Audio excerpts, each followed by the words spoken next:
Мы можем видеть, слышать, двигаться, а также испытывать другие привычные нам ощущения. Но ограничены ли наши возможности на этом?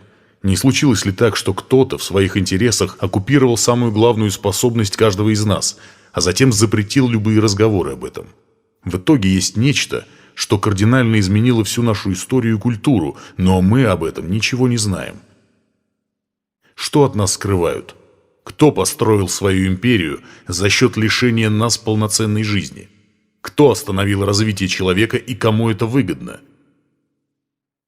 Что спрятано в каждом из нас и к чему это ведет в будущем?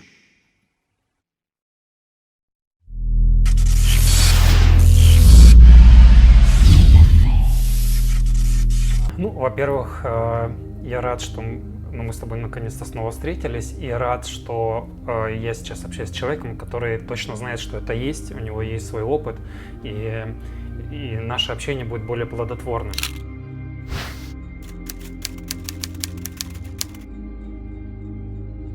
Я этим занимаюсь всю свою сознательную жизнь, то есть если мне сейчас 38 практически, то впервые я с этим столкнулся, когда мне было 16 лет. И очень плотно, максимально плотно я этим занимаюсь с 18 лет, то есть получается 20 лет. И могу сказать, что по прошествии стольких лет это самое крутое, что только со мной могло произойти, и до сих пор я удивляюсь невероятным возможностям этого явления.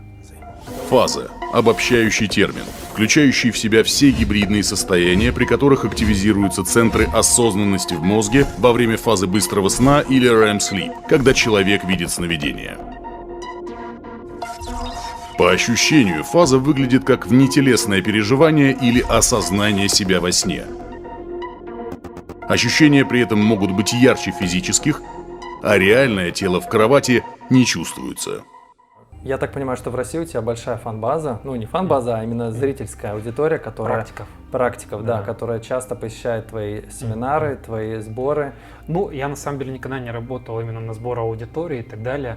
Мне всегда было важно донести пошагово информацию, чтобы человек ее прочитал или увидел, причем обязательно бесплатно, чтобы как можно больше людей это сделало.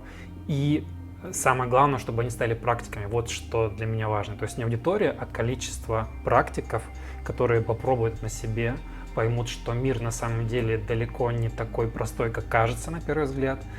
И это была моя цель, то есть делать больше именно практиков, не аудитории. Находили кто как, кто-то кому-то рассказал, кто-то нашел там в интернете и так далее.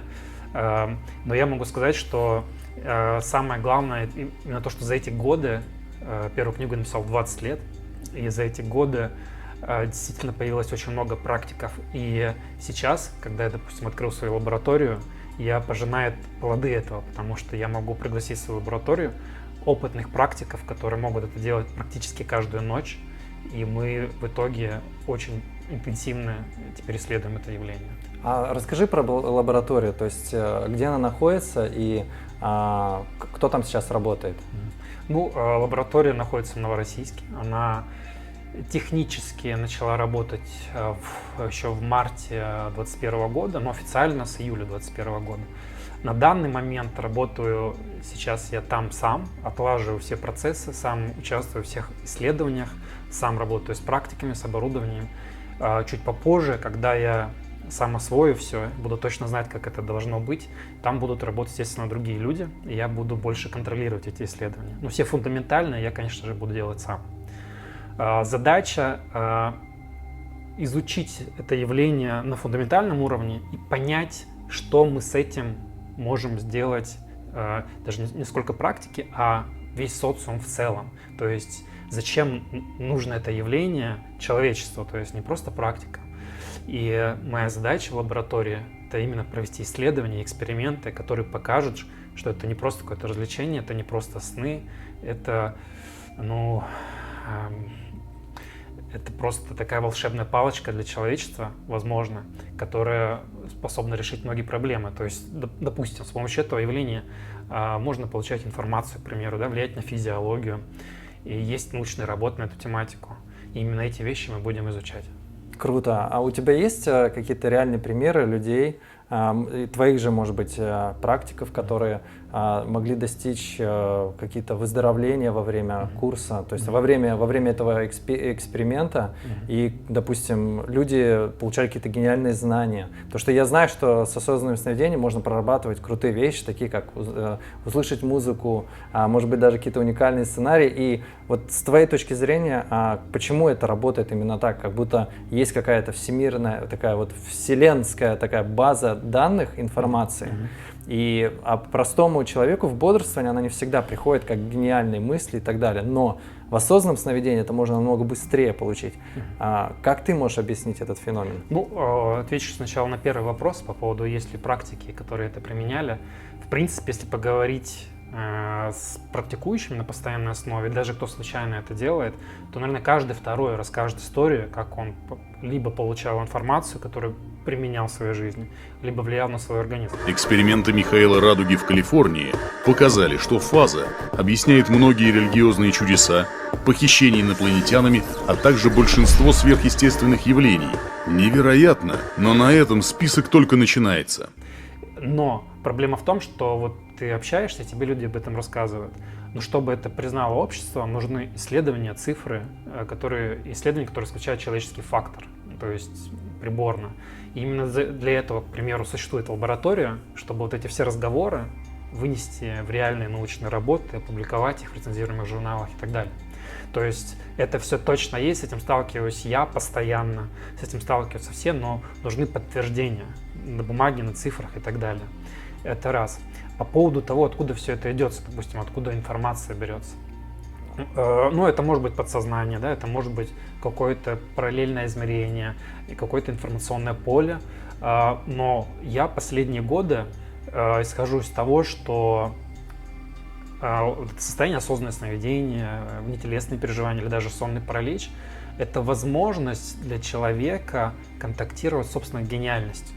То есть для меня каждый человек, вот, он гениален, в принципе, потому если он человек, в нем есть ресурс гениальности. В силу определенных обстоятельств не все мы способны реализовать этот задел, который у нас есть. Мы, по моим оценкам, пользуемся, может быть, 0,01% того фантастического ресурса, который у нас у всех есть. И вот эти фазовые состояния, как я объединяю осознанное сновидение, телесные переживания, любое явление, где у нас есть сознание на фазе быстрого сна, так вот, в этом состоянии мы можем контактировать вот с этим ресурсом гениальности. Что это такое? Это на самом деле большой вопрос, но я все-таки, конечно, исповедую более прагматичные взгляды о том, что это, допустим, ресурсы мозга.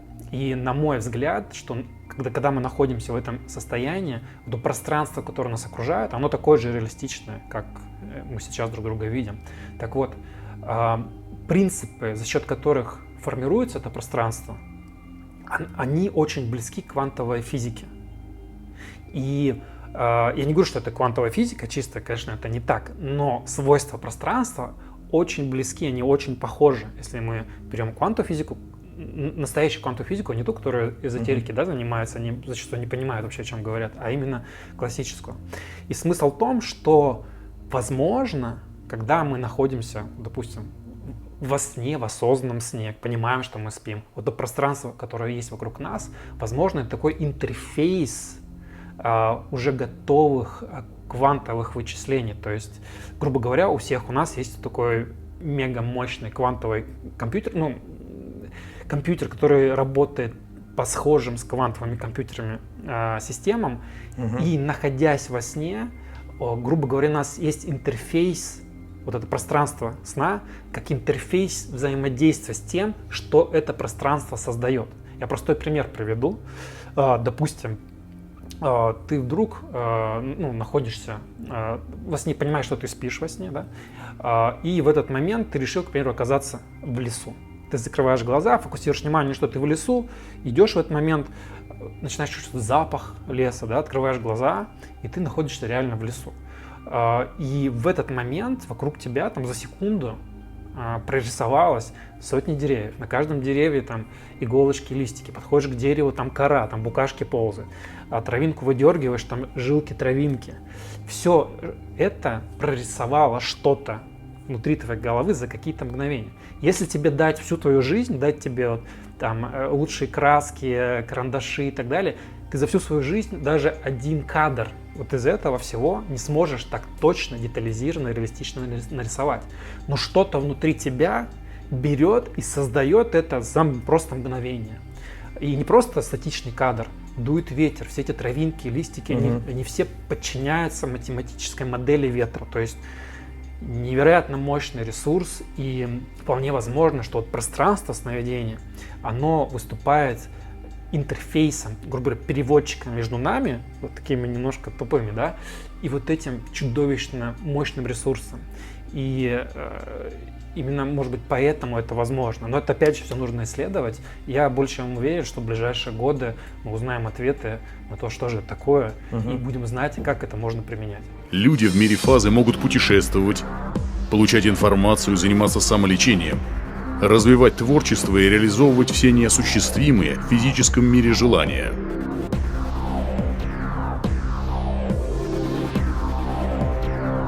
Наиболее вероятно, это естественная эволюция сознания.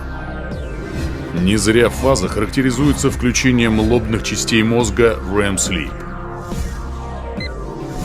Ведь именно эти части мозга отвечают за сознание и развиты у человека больше, чем у других приматов. Ну, сразу вопрос.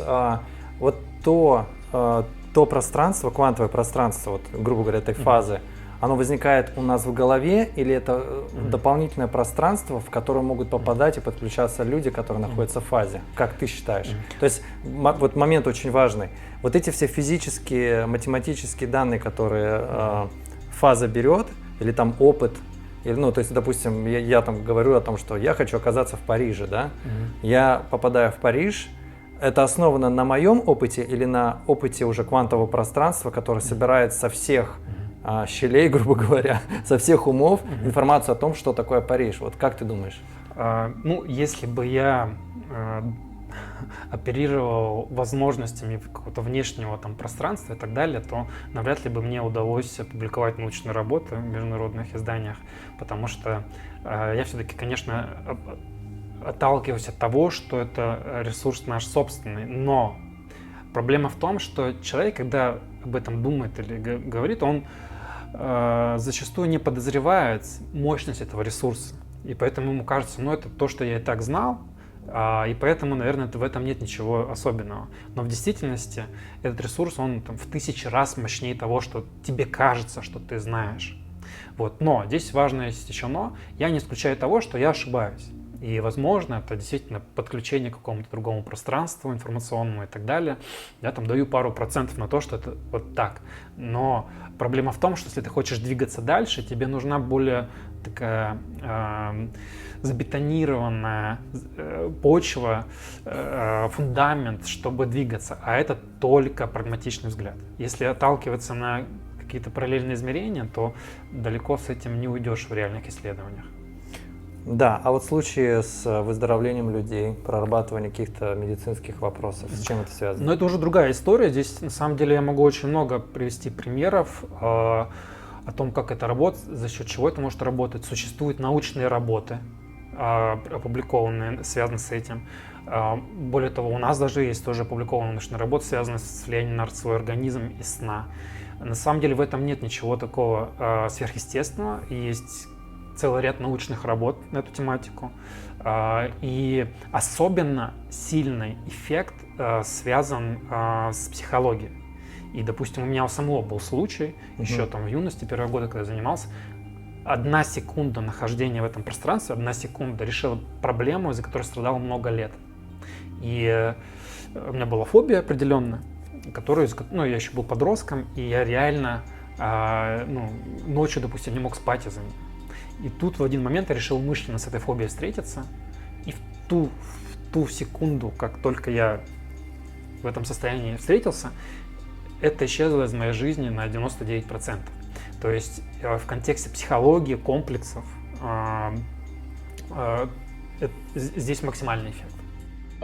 Когда-то человечество начало развивать свой мозг, обретая сознание и самопонимание. Тысячелетиями этот уникальный для природы феномен развивался и заполнял состояние бодрствования человека. Но сознание становилось все более совершенным, и ему требовалось все больше ресурсов мозга. В один момент чаша начала переполняться. Сознанию просто стало мало места в бодрствовании, и оно начало постепенную экспансию на ближайшее физиологическое состояние – REM Sleep. Это привело к новому гибридному состоянию – фазе. В 20 веке процесс эволюции сознания начал сильно ускоряться. На это повлияла наука, совершенные средства связи, телевидение, компьютеры и интернет. В связи с этим процесс экспансии сознания в REM Sleep также резко ускорился. Ну, то есть получается, что фаза — это, по сути, такой феномен, в котором есть в каждом человеке, который может развиваться. Ведь есть люди, у которых это враждебная болезнь даже.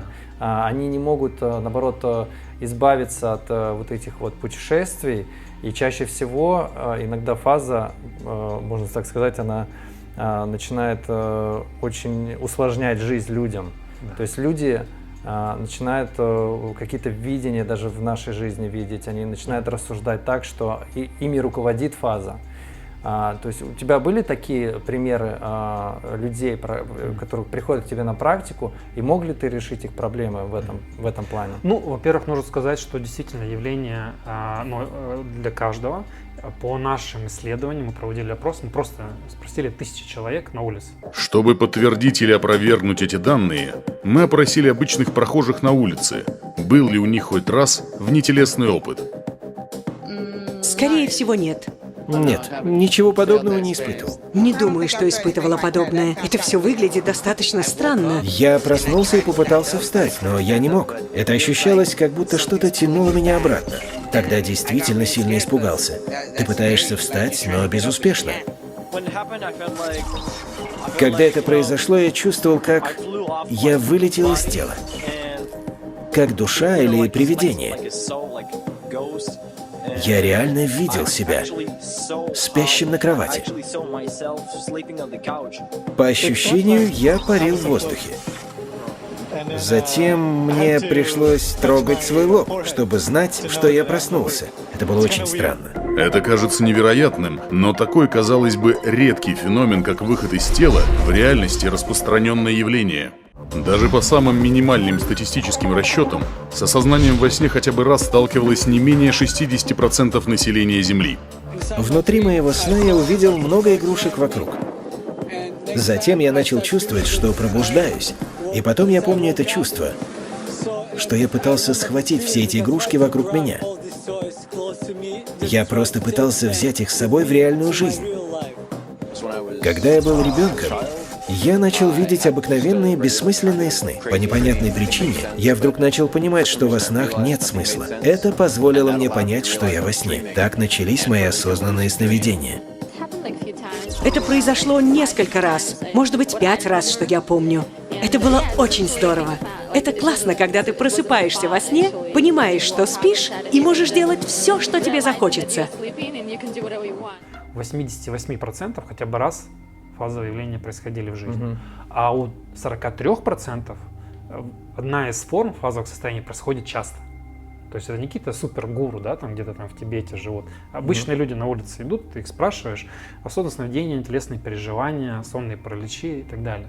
То есть это распространенное явление. У кого-то действительно происходит часто, и особенно это характерно для людей с таким заболеванием, как нарколепсия. Но, как правило, врожденное, генетически. И смысл в том, что они, когда засыпают, на них тот же сонный паралич, он у них наступает без их воли. И они действительно из этого часто страдают. И есть исследования, которые говорят, что фазовое состояние лучше изучать на нарколептиках, потому что у них это гораздо чаще происходит, чем у обычных практиков. И я с такими людьми сталкивался, я с ними работаю с точки зрения позиции пересмотреть отношение к тому, что с ними происходит, потому что обычные практики мечтают о таком заболевании. Вот.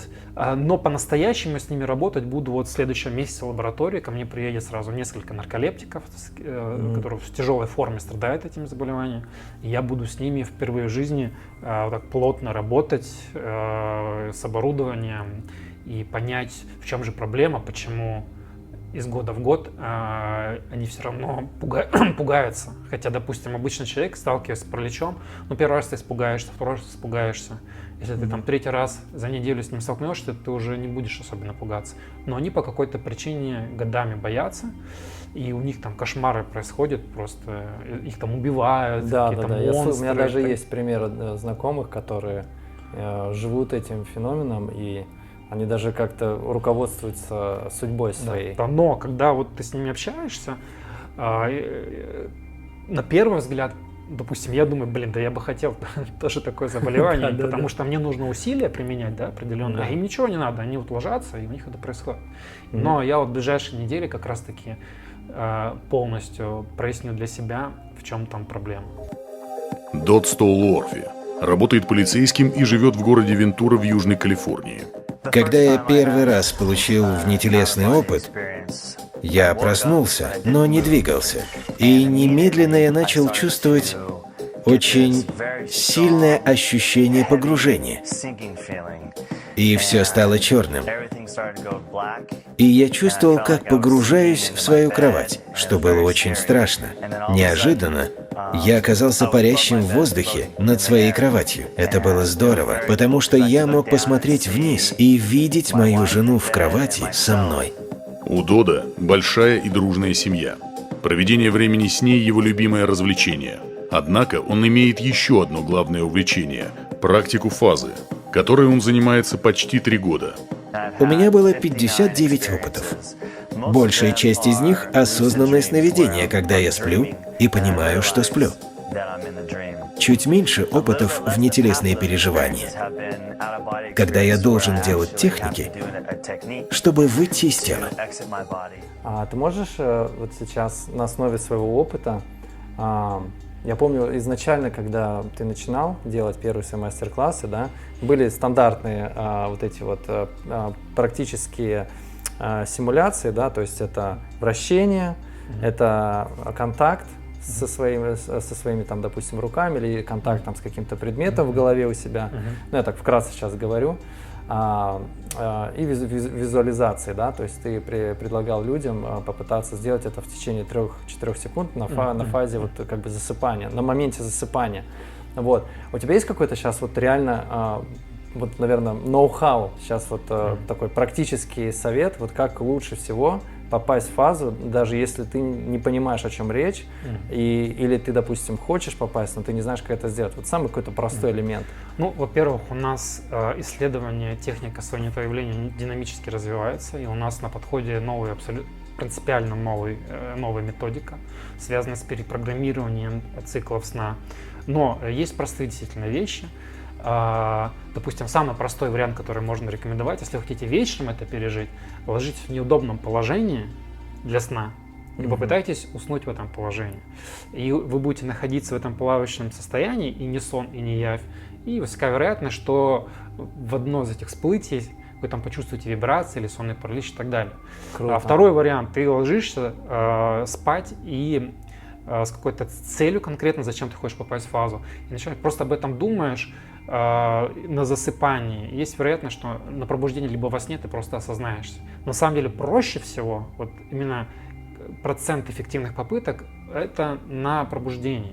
То есть ты опять же засыпаешь с мыслью попасть в фазу, просыпаешься и просто попробуй взлететь, встать, там, выкатиться, попытаться почувствовать себя в каком-то месте. Казалось бы, абсурд, что значит встать, взлететь, выкатиться, да. особенно когда ты в кровати. На самом деле, если ты это попробуешь хотя бы там несколько раз на пробуждении, выяснится, что это можно сделать. Просто обычно человек, он просыпается, дальше лежит, засыпает, либо встает по делам. Он такие вещи просто не практикует. Но в действительности, когда мы просыпаемся, очень часто нам кажется, что мы проснулись, сознание, то есть, очнулось, но мозг еще спит. Именно поэтому твои попытки встать, взлететь и так далее могут оказаться эффективными. Вообще там десятки техник, которые можно в этот момент применить. Я просто пример приведу. Когда мы смотрим данные полисомнографа, То есть это аппарат, который определяет там стадии сна там, и так далее. И попытки людей на них, то мы видим, что, допустим, человек отчет делает, что вот он проснулся и начал делать попытку. А ты смотришь полисомнографические данные, и ты видишь, в какой момент он там какое-то исследование осуществляет, и ты видишь под датчиком это. Но момента пробуждения ты не видишь. И так где-то в половине случаев, когда человек говорит, что я проснулся и начал делать попытку, ты смотришь грубо говоря, по приборам, человек даже не просыпался. Но по ощущению оказывается, что ты проснулся. Именно поэтому у вас есть волшебная минута пробуждения, когда вы можете делать любые техники, и они могут оказаться эффективными. Одна из причин, почему я научился этому, моя мама. Она часто говорила об астральных проекциях. Хайме Ланкуист Мунос работает массажистом в Оранж, Калифорния. Желая сделать это, я лег в кровать ночью и начал медитировать. Внезапно, когда я почувствовал вибрации, я оставался спокойным. Но когда я почувствовал, что разделялся с телом, подумал, что умираю. Я чувствовал, будто меня тащило из тела. Поэтому у меня были мысли: «О нет, я умираю. Я хочу обратно в свое тело. Я не хочу этого». В итоге Хайме практикует фазу в форме осознанных сновидений и внетелесных переживаний с 12 лет. Я вижу этот мир намного лучше сейчас, потому что знаю, что я здесь могу испытывать что-то физическое и способен испытывать нечто нефизическое. Понимание, что я имею лучшее, делает меня очень счастливым. Я чувствую баланс. Стоит отдельно сказать, что это за явление, потому что для большинства людей это что-то вроде сон, которые не знакомы с этим. Но в действительности, есть такие факты, что, допустим, человек спонтанно с этим столкнулся, и, допустим, когда это первый раз со мной произошло, я не то что думал, что это не сон, я думал, что я физически взлетел, физическим телом, то есть настолько реалистичное ощущение. А почему? А потому что на самом деле мы всегда находимся в фазовом состоянии. Дело в том, что с точки зрения мозга ничего не меняется. То есть, допустим, той части мозга, которую я вижу сейчас тебя, той части мозга, которая сейчас управляет руками, когда я нахожусь в фазовом состоянии, те же части мозга управляют руками, та же часть мозга видит, то есть разницы никакой нет. Именно поэтому есть такое явление ложное пробуждение. То есть человек встает, проснулся, встал, пошел, начал делать, думая, что он встал по-настоящему. То есть, когда ты оказываешься в фазовом состоянии, ощущения могут быть очень реалистичны. Они часто даже превосходят реальность. Если спросить практиков, то большинство из них скажут, что у них там до 150% от реальности были ощущения. Это очень сложно объяснить. Но смысл в том, что это не просто какие-то видения, какой-то сон, это полноценное пространство, где ты можешь испытывать боль, наслаждение, ты можешь там что-то есть, жевать, разглядывать вплоть до пор, линии там на руках. И самое интересное, что эти ощущения могут быть столь реалистичны, что когда ты просыпаешься в реальность, вот эта реальность физическая, с точки зрения ощущений, наоборот, может показаться сном. То есть более лимитированная, наверное? Даже не то, что более лимитированная, она... Что такое сон? Что-то смутное, непонятное, ненастоящее. И вот ты просыпаешься из гиперреалистичного пространства в своей кровати, и оказывается, что с точки зрения реалистичности ощущений, то, где ты был до этого, больше реальность, чем то, что есть вокруг тебя. Что есть реальность? И как определить ее? Весь набор ощущений зрительных, осязательных, обонятельных – это сигналы рецепторов, электрический импульс, воспринятый мозгом. Вот это твой привычный мир. Я, кстати, слышал, есть такой автор Александр Свияж. Может быть, ты слышал о нем? Конечно, слышал. Да. У него классные техники по холотропному дыханию, причем стоячие, она позволяет тебе быстрее прорабатывать какие-то те же блоки, еще что-то, то, что он преподает. Он очень классно рассказывал момент по поводу рептилоидный мозг или рептильный мозг, который есть у человека, то есть это третий, грубо говоря, мозг, вместе с полушарием, если считать. И он говорит о том, что именно эта часть мозга как раз дает человеку сравнивать опыт. То есть он набирает опыт, и потом, если ты идешь, что-то узнаешь новое, он сравнивает тот опыт, который у тебя есть, с тем, что ты видишь, говорит, по сути, тебе говорит, что делать. Вот. Тебе не кажется, что именно там находится вот именно феномен фазы? То есть он дает тебе весь опыт, который у тебя есть, ты начинаешь его в фазе сравнивать, получать ощущения, но это находится только в рамках именно этого мозга, то есть того опыта, который ты вообще собрал, может быть, за эту жизнь, может быть, за прошлую и так далее. То есть, и он тебе создает вот твою внутреннюю матрицу, при которой ты можешь руководствоваться только на основе того опыта, который ты мог в жизни получить, но ничего нового. Или все-таки это не так? Ну, во-первых, мне сложно комментировать там вот такой чужой вот взгляд, опыт, взгляд на эти все вещи. Но я абсолютно не согласен с тем, что тот опыт, который ты там получаешь, он сформирован исключительно тем, что ты вот пережил. Нечто больше. Это, скорее всего, не просто тот опыт, который ты получил, а перспективы того опыта, который ты получил. То есть ты получал на протяжении жизни какой-то опыт, но ты даже сам не знаешь, допустим, к чему тот или иной опыт мог привести, да, последующие какие-то развития этого опыта. А вот данное состояние, пространство оно включает не только то, что ты пережил и ты знаешь, да, об этом, но и перспективы, и коллаборацию этих опытов, да, которые ты сам никогда бы и не пережил, не додумал. Круто. Вот, то есть, на мой взгляд, это ближе к объяснению. Давай вот просто попробуем нарисовать небольшое будущее, которое может у людей произойти там в ближайшие, допустим, 20 лет, на основе даже твоих исследований. То, что ты... Ну, я, конечно, не буду говорить подробности, но те исследования, которые сейчас проводишь, они могут стать действительно научно доказуемыми, стать наукой и толкнуть человечество и сознание человечества намного дальше, чем мы находимся сейчас. То есть, как ты видишь будущее, если все, что ты сейчас изучаешь, оно будет доказано, оправдано и запустится в массы? То есть, как ты видишь будущее людей? Ну, тут же нужно отметить, что то, что, допустим, я делаю сейчас, это уже даже не доказательство чего-либо, а реализация существующих знаний, в том числе в науке, и показательное применение этого явления. То есть это не вот то, что я докажу, это просто уже показать, что с этим можно сделать. Как я вижу будущее? В ближайшие годы сама эта тематика фазовых состояний точно выйдет из узких кругов, потому что более широкие круги общества поймут, зачем это нужно. И данная практика, во-первых, станет более доступной. А самое главное, что эти практики фазовых состояний, они смогут общаться друг с другом, находясь в фазовом состоянии. Круто. То есть, за счет чего это возможно, другой вопрос, но в этом нет на данный момент ничего фантастического, это чисто вопрос технический. И, допустим, не удивляйтесь, если там через несколько месяцев, максимум через пару лет будут какие-то трансляции сна, хотя бы в аудио, да, форме, и то, возможно, какие-то визуальные части можно тоже показать. То есть трансляции из снов. Звучит реально как репортажи из снов, общение, чаты людей, которые спят в реальности. И огромное будет направление, как это все будет монетизироваться.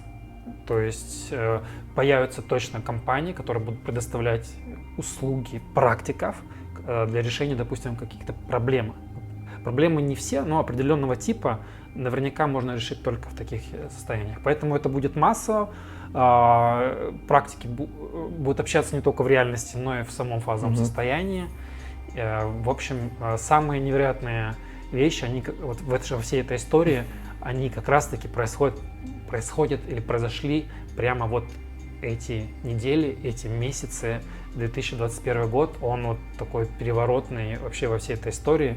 И за 2021 этот год будет сделано больше, чем за 40-летнее научное изучение этого явления предыдущее. Вот, поэтому это будет и работа. Допустим, пример приведу. У нас, к примеру, к текущему моменту зарабатывать на данной практике можно было либо для себя, получая какую-то информацию, для бизнеса, да, для решения задач, либо обучая других людей. Но уже сейчас я нанимаю людей, чтобы платить им деньги за их опыты, То есть люди могут уже сейчас зарабатывать деньги своим опытом, а не рассказывая, да, его. И эта тенденция будет ускоряться, и спрос на людей, которые могут профессионально фазить и выполнять задачи там, он будет с каждым годом умножаться, и практики этого явления будут зарабатывать на этом деньги в том числе. Вообще звучит реально как фантастический фильм. А причем это, вот допустим, раньше, когда я о таких вещах говорил, я всегда говорю, вот когда-нибудь там в течение там, 10 лет и так далее.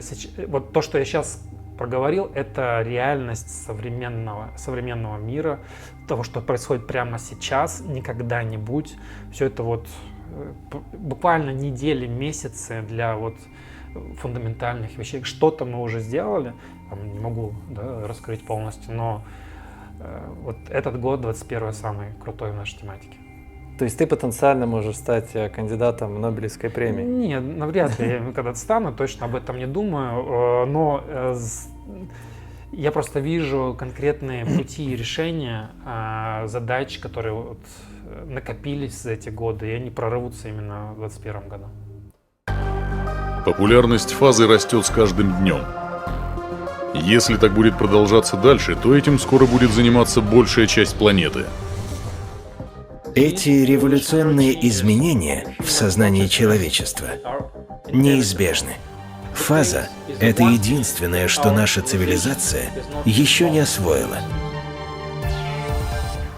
А ты не считаешь, что, допустим, параллельно с тем, что развиваются компьютерные технологии, виртуальная реальность станет большим конкурентом фазы?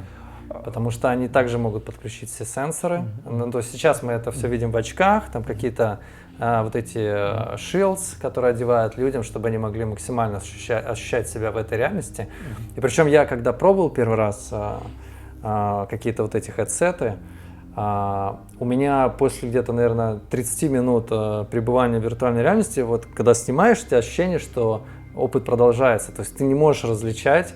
То есть тебе кажется, что ты просто перескочил на уровень, такой думаешь, так, а чем это отличается от той реальности? Но это еще, грубо говоря, все идет на стадии девелопмента, то есть Facebook плотно сейчас этим занимается и так далее. И в один момент просто станет так, что виртуальная реальность станет таким же крутым феноменом для вот, реализации себя, так же, как и фаза. Потому что они сольются вместе. О, вот здесь вот, Да. наверное, очень важно понимать, Да, как это и может более произойти. чем убежден, что это рано или поздно произойдет. И дело в том, что, грубо говоря, фазовое состояние, оно уже сейчас имеет все для этого. То есть именно сенсорную базу, да, готову. Еще раз, ну, допустим, я экспериментировал тоже с виртуальной реальностью, знаю, что это такое, и как человек, который занимается там, фазовыми состояниями, я могу точно сказать, что, допустим, ну, скоро ли появится устройство, которое позволит тебе, там, не знаю, пить сок, да, есть шоколад.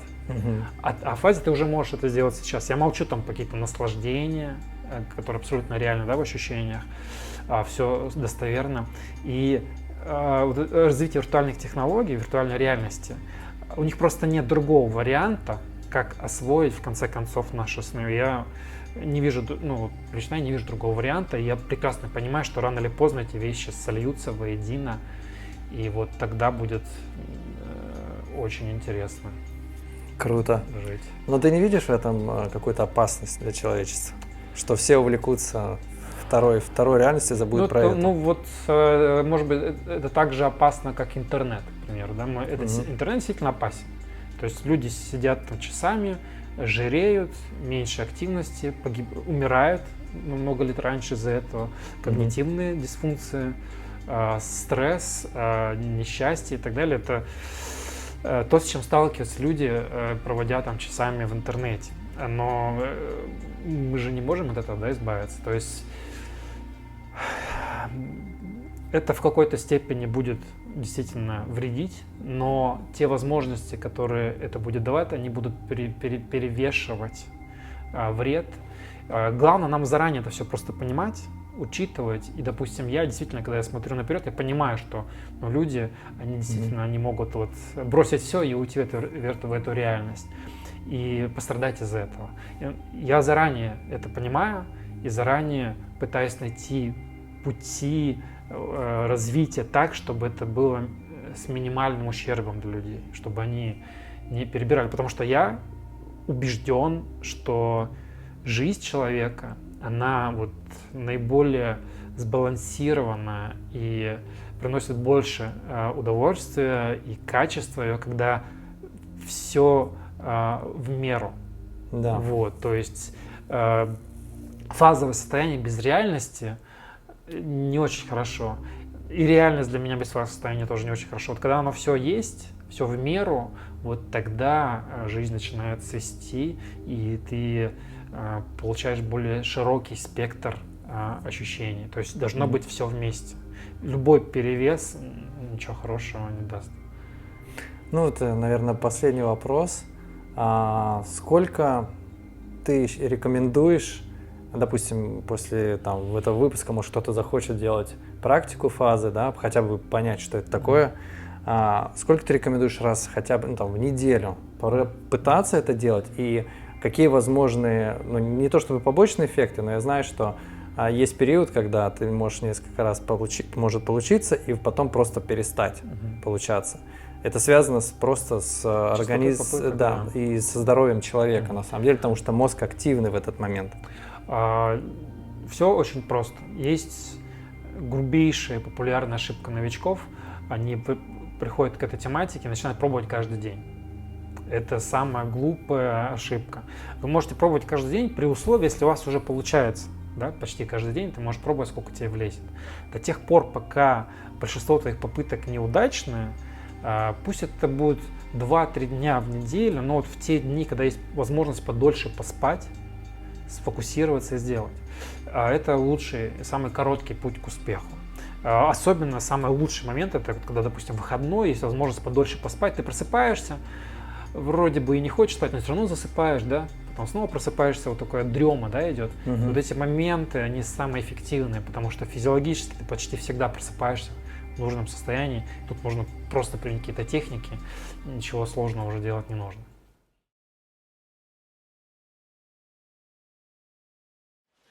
О чем мы будем с вами говорить? О двух основных типах техниках. Первое – это прямые техники, и второе – непрямые. Ну, начнем мы с вами, как это ни парадоксально, именно с непрямых техник.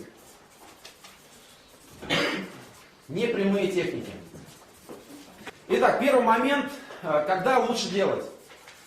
Самый лучший момент, у нас не зря семинар начинается в пятницу. Зачем это нужно? Поднимите руки те, кому завтра надо рано вставать. Кто завтра рано встает? Есть такие? 1, 2, 3 человека.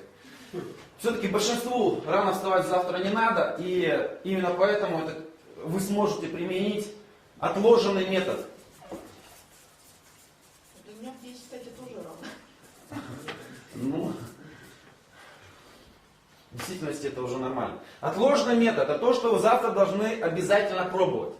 Что это такое? Допустим, вы приходите сегодня, ложитесь спать в 12 часов ночи.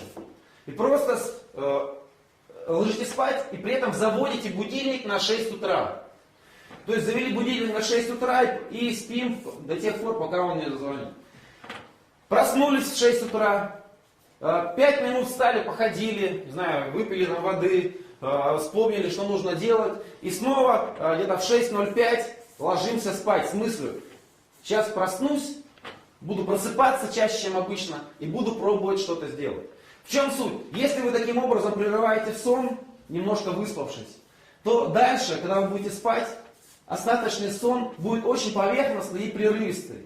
Вы будете просыпаться чаще, чем обычно, и это позволит вам сделать много попыток за одно утро. В чем суть этого отложенного метода? Она как раз таки заключается в том, что вы всего лишь за один день сможете сделать много попыток. По сути, наша цель сейчас разобрать все возможные существующие техники. Ну, начнем с того, что пробовать здесь будет весьма сложно. Это первое – наблюдение образов.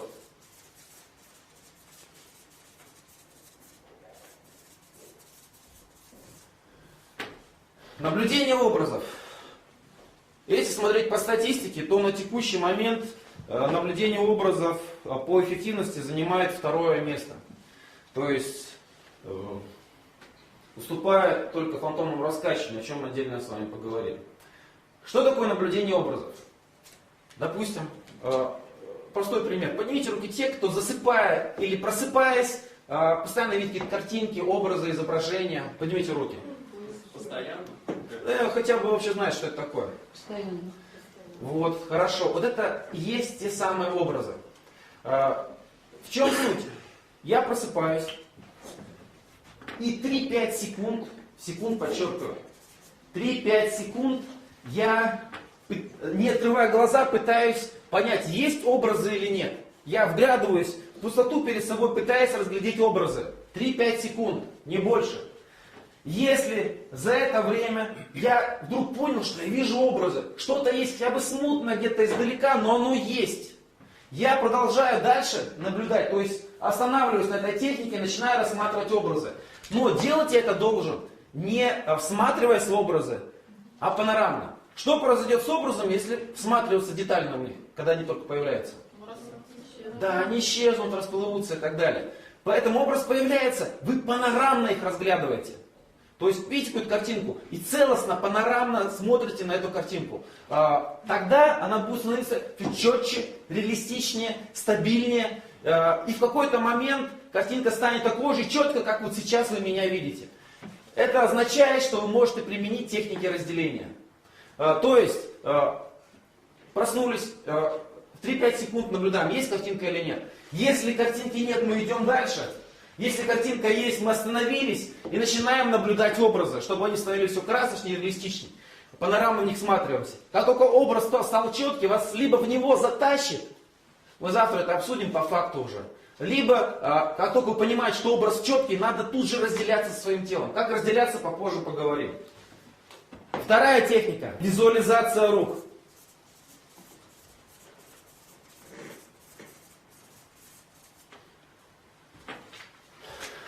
В чем отличие визуализации от наблюдения образов?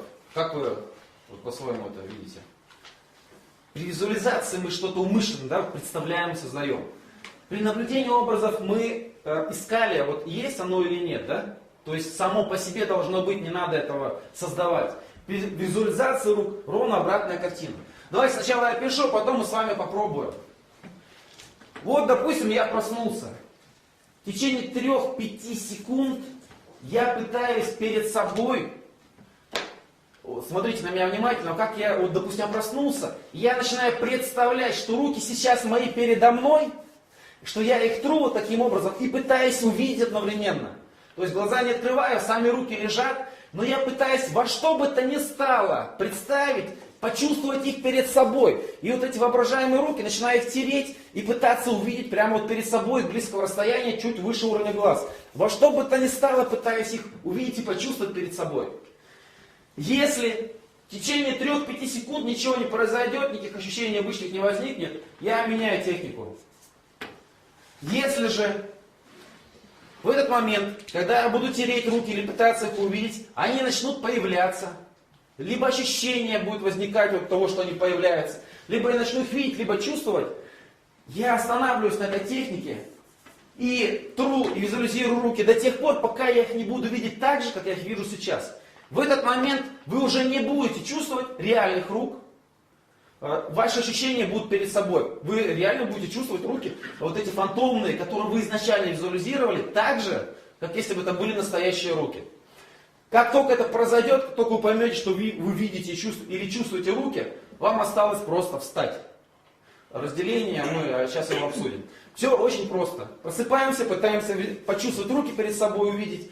Если начинает возникать, мы остановились. Как только ощущения стали четкие, пробуем разделиться. Давайте потренируемся немножко. Сядьте поудобнее. И теперь на счет 3 начинаем представлять воображаемые руки перед собой. И пытаемся их увидеть и почувствовать. 1, 2, 3. Перед собой руки прям трем его, чтобы то ни стало, их пытаемся увидеть и почувствовать. Как можно четче пытаемся представить, что они перед вами. Во что бы то ни стало, их пытаемся почувствовать. Прям трите ладонями друг от друга.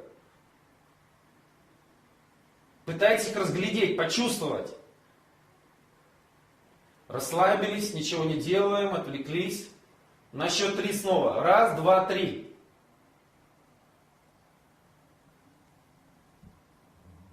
Во что бы то ни стало, пытаемся почувствовать эти руки, разглядеть их.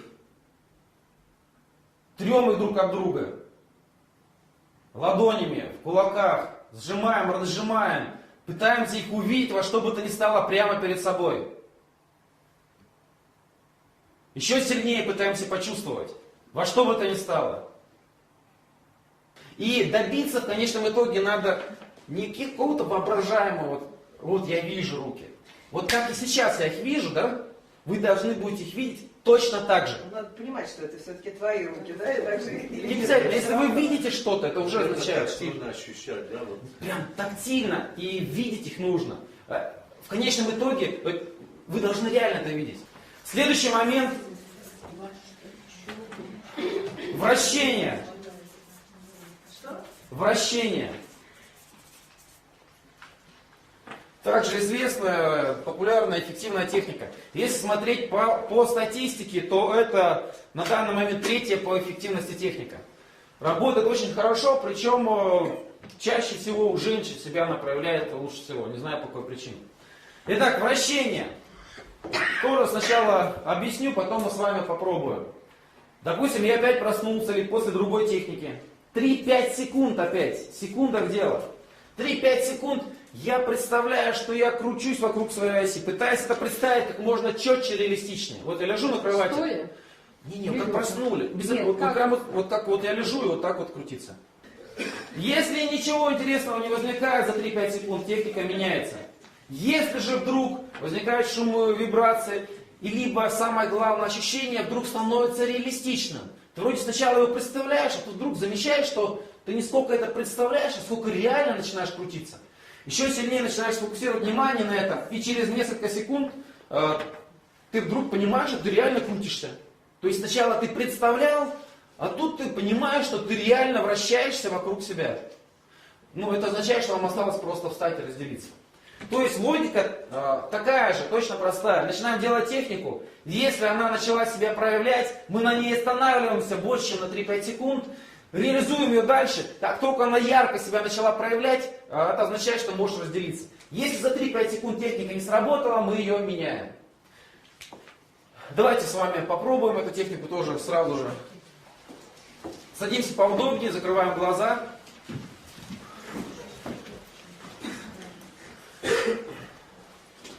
И теперь влево, только влево начинаем вращаться. Представляемо. Не пытайтесь увидеть ваше вращение. Не пытайтесь его телом почувствовать. Добейтесь вестибулярного ощущения вращения, вот как на каруселях. Только влево раскручиваемся. Теперь вправо. Вправо пытаемся прокрутиться, сделать полный оборот.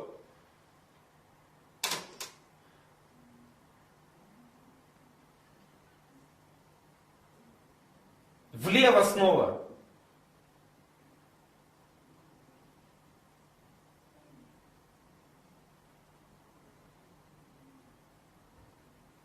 Теперь в обе стороны в свободном порядке. При этом помогайте себе глазами. Глаза не открывайте, но вы их можете поворачивать влево-вправо. Допустим, если вы влево вращаетесь, глаза влево поворачивайте. Это вам поможет вращаться. Если вправо, то вправо.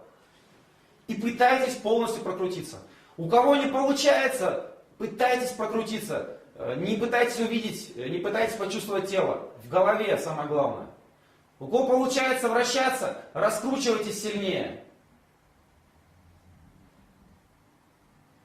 То, что вам сейчас может даться здесь, совершенно не означает, что проснувшись, так же легко это пойдет. Но если пойдет, то пойдет до конца. Поэтому просыпайтесь, пытайтесь воспроизвести эти же ощущения, также раскрутиться, чтобы вращение стало реальным. Следующее, что мы с вами только обсудим, не сможем пробовать, это прислушивание. Прислушивание. Тоже такая хорошая техника, классическая. Просыпаетесь, 3-5 секунд, пытаетесь услышать внутри головы какой-либо шум, звуки какие-то. Шипение, свист, гудение, рев, музыка даже запросто может быть. В чем суть? Если за 3-5 секунд вы поняли, что шум какой-то есть в голове, какое-то шипение, свист, гудение есть, останавливайтесь на этой технике и начинаете вслушиваться в нее. Начинаете вслушиваться в этот звук, пытаться сделать его громче. Вслушаться вы должны так же, как будто вот мы сейчас бы здесь стояли и пытались прислушаться к шуму дороги. Следующая техника — это фантомное раскачивание. То, что мы с вами будем пробовать больше всего. Опять же, 3-5 секунд. Просыпаетесь и, допустим, пытаетесь раскачать свою руку или там ноги. Если ничего не происходит, рука никак не двигается, не раскачивается, техника тут же меняется. Если вдруг вы заметили, что движение хотя бы небольшое, хотя бы миллиметр, пошло сантиметр, это означает, что вам надо остановиться, во что бы то ни стало раскачать свою руку. Когда амплитуда будет сантиметров 10, это означает, что ты можешь пробовать разделение. Либо вместе с этой рукой раскачиваешься. Ее надо физически ощущать? Не, сейчас мы будем пробовать, вы поймете все. Но ощущения такие реальные, что как будто ты реально это делаешь. Сейчас все это обсудим отдельно. То есть, проснулся, пробуешь фантомное раскачивание. Раскачивание не идет, техника меняется. Если оно пошло, мы на этом остановились и пытаемся развить амплитуду. Сейчас мы будем с вами пробовать, и пробовать будем больше, чем другие техники. Сядьте удобнее, чем обычно. И при этом одну руку себе положите на колено. На колено? Да, на колено положите.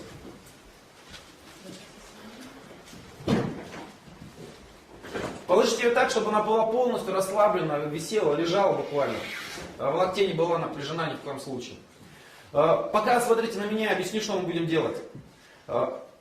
Мы будем делать несколько движений. Сначала я буду вас просить сделать давление, поднимание руки, то есть давим и поднимаем. Потом я буду вас просить влево-вправо двигать, потом от себя к себе и вращение, влево-вправо.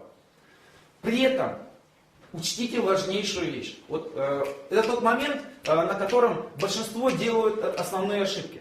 Они начинают представлять, что они раскачивают свою руку. Я уверен, что если вам это не сказать, из вас 80% тут же начнет представлять, что какая там эфирная астральная рука раскачивается. Да? Этого делать не нужно. Как руку свою чувствуете, именно ей, ощущаемой сейчас рукой, и пытаемся давить, поднимать, но не напрягая мышцы. То есть саму свою руку пытаемся начинать двигать. Она лежит, пытаемся ее давить, поднимать. Сначала у вас ничего происходить не будет. Сначала рука лежит, ты пытаешься ее давить, поднимать, она не двигается. Через пару минут этих наших действий 80% из вас начнет чувствовать, что рука начинает плавно двигаться, начинает медленное вязкое движение. Рука по ощущению как будто бы сама двигается, но как будто сквозь что-то вязкое, как будто сквозь какую-то среду, но собственная ваша рука по ощущениям. То есть физически вы ее все равно не должны двигать, но по ощущению это так же, как будто вы ее двигаете физически. А то, что мышцы подергиваются? Ни в коем случае не должны подергиваться. Как только мышцы подергиваются, означает, что в нужный момент на фоне пробуждения вы все это под корень срубаете. Сейчас, если думаешь, почему она не двигается. Мы еще не начали делать. Мы еще не начали делать, у вас уже подергивается. Я до этого что-то у меня в обращении, по-моему, у меня было, что как-то мышцы... Мышцы ни в коем случае, ни в какой технике не должны напрягаться. Вы сразу же будете срезать под корень весь эффект. Это наперед говорю. Итак, садимся поудобнее. На руку положили на колено.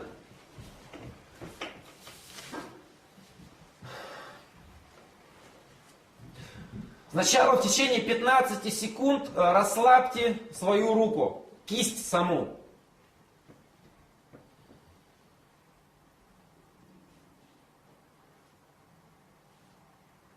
Расслабьте полностью пальцы, почувствуйте ладонь.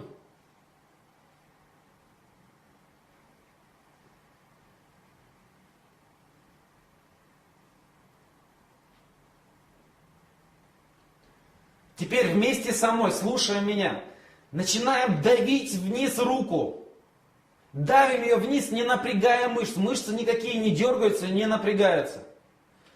Давим руку вниз, давим. Тянем ее вверх. Тянем руку вверх, тянем. Мышцы не напрягаем, но саму свою руку вверх тянем. Вниз. Давим руку вниз, давим сильнее, сильнее, сильнее, сильнее. Поднимаем вверх. Тянем руку вверх, тянем сильнее, сильнее. Вниз давим. Давим руку вниз сильнее, сильнее, сильнее, сильнее. Мышцы не напрягаем. Ничего не дергается. Тянем вверх. Тянем руку вверх сильнее, сильнее, сильнее. Саму руку не напрягаем, мышц ничего не представляя. Тянем вверх. Сильнее, сильнее, сильнее. Тянем ее вверх, тянем сильнее, сильнее. Вниз. Тянем руку вниз. Давим ее вниз. Давим, давим, давим, давим, давим. Поднимаем вверх. Тянем руку вверх, тянем ее, тянем, тянем, тянем. Теперь в течение минуты это движение самостоятельно.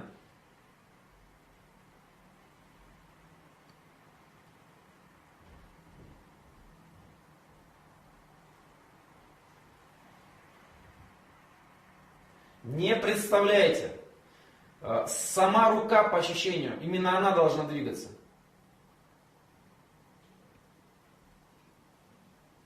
Пытаемся сделать движение, не напрягая мышцы. Поначалу вам может казаться диким, как это делать. Как это вообще делать? Но вы знаете, когда вы завтра соберетесь, у кого получится разделиться, и я каждого специально вот спрошу, а как вы это сделали? Знаете, что вы будете говорить? Почти во всех случаях человек говорит одно и то же. Ну просто взял и встал. Ну просто взял, повернулся, просто взял и встал. Вы завтра мне будете то же самое говорить, и сами будете смеяться тому, что это так и будет. При этом все остальные будут спрашивать, как вы это сделали? А вы будете говорить, ну просто взял и встал. В нужный момент это действительно просто. Ты берешь, встаешь. Но учтите, встаешь не каким-то, вот какая ошибка у людей. Человек лежит, настала пора, можно попробовать разделиться. И он начинает представлять, что у него какое-то там эфирное, астральное тело, как-то встало, пошло там. Он лежит и не может понять, то ли из него что-то выходит, то ли он сам из чего-то выходит. Лежит и воображает, фантазирует. Ничего такого. Это по ощущению вы сами берете и встаете. Вы сами берете и выкатываете с кровати, скатываетесь с нее.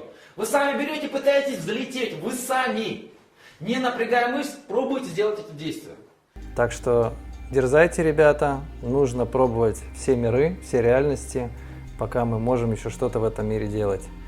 Идите, как говорится, в ногу со временем вперед вместе с Мишей, который вам сейчас изложил, что это скоро будет наше будущее.